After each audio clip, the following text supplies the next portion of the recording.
Isroel Swimmer is a chief financial officer living in Lawrence, New York. In the 1980s, he was a child growing up in Johannesburg, South Africa. I was diagnosed with a disease called retinitis pigmentosa. Retinitis pigmentosa is a degenerative disease of the retina. So at the back of your eye, the retina grows over the back of your eye and blocks out your eyesight. It's called RP for short. Unfortunately, even till today, there's no cure for RP. I think the statistics are, if you get RP when you are an adult or like in your later years, 60, 70, you'll lose 90% of your eyesight. If you get it as a child or young adult, you'll lose 100% of your eyesight. So at that point in time, the doctor suggested, there was not much that they could do. So they suggested that I start wearing sunglasses because the sun could speed up the whole process.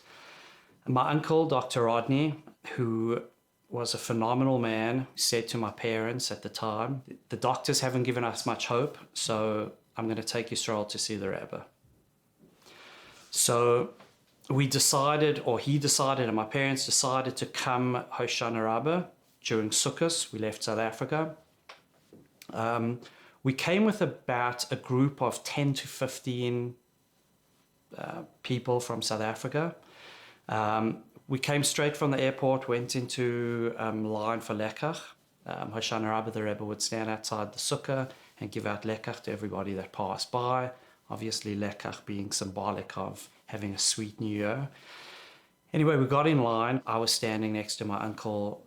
My uncle said to the Rebbe, "This is Isroel Swimmer from South Africa." And without saying anything further, the Rebbe handed me a piece of lekach. And he said to me in English, "May the Almighty grant you that you should learn Torah with open eyes." I just remember the extreme excitement and happiness and verbringing because we had gotten a bracha from the Rebbe, and as far as everyone was concerned, there was nothing to worry about, and I was going to be 100% fine.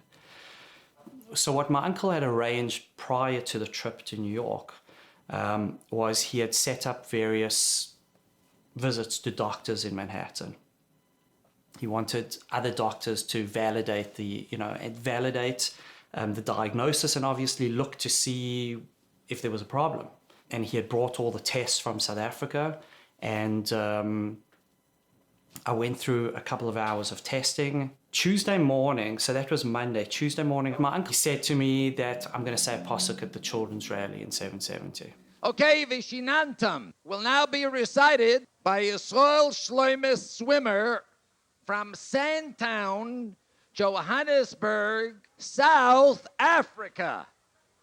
Shh. Vishinantan. Levanecha.